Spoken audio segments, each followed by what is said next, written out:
Sevgili bacılarım, değerli ablalarım, yepyeni bir yol olan bu oluşumun çıkış noktasını, gaye ve hedeflerini, gerekliliğini ve haklılığını, önemini açıklamak üzere düzenlediğimiz seminere hepiniz hoş geldiniz.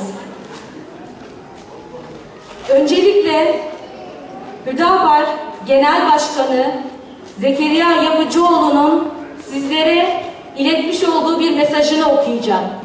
Vefakar, cefakar ve kahraman bacılarımı Allah-u Teala'nın selamlığıyla selamlıyorum. Esselamu Aleyküm ve Rahmetullahi ve Berekatuhu.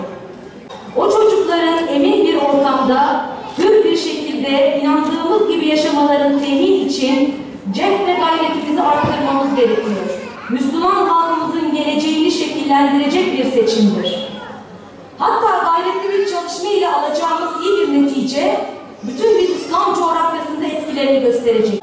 Benim de şahsen bütün kalbimle inandığım, ittifak ettiğimiz konu şudur.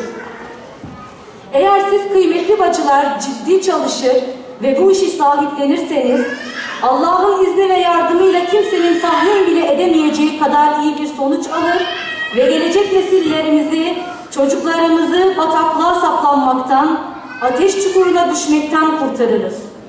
İnşallah zafer marşlarıyla birbirimizi tebrik ederiz. Yok eğer bu işe kadın eli değmez ise, yani sizler bu işe sahip çıkmaz ve yeterince çalışmaz iseniz hiç kimse başarı beklemesin. Yük sizin ve inşallah zafer de tabii ki Allah'ın dilemesiyle sizin cehd ve gayretinizin tatlı meyvesi olacaktır. Bu nedenle Batman'da çalmadığınız kapı, ulaşmadığınız hemcinsiniz kalmamalı. Bunu gerçekleştireceğinize bütün kalbimle inanıyorum. Bugüne kadar yaptığınız çalışmalarınızda sahip olduğunuz ihlas ve samimiyet, gösterdiğiniz fedakarlık, ortaya koyduğunuz performans ve başarı bize bu inancı, bu güveni veriyor.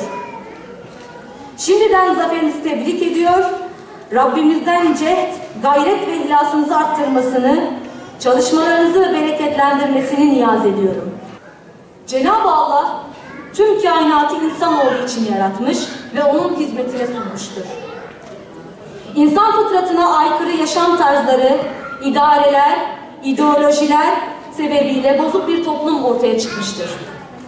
Ortaya çıkan bu bozukluğa, başıboşluğa karşı bir tavır sergilemek, tepki göstermek, insan olarak toplumsal görevimiz, Müslüman olarak da dinimizin gereğidir sevgili bacılar.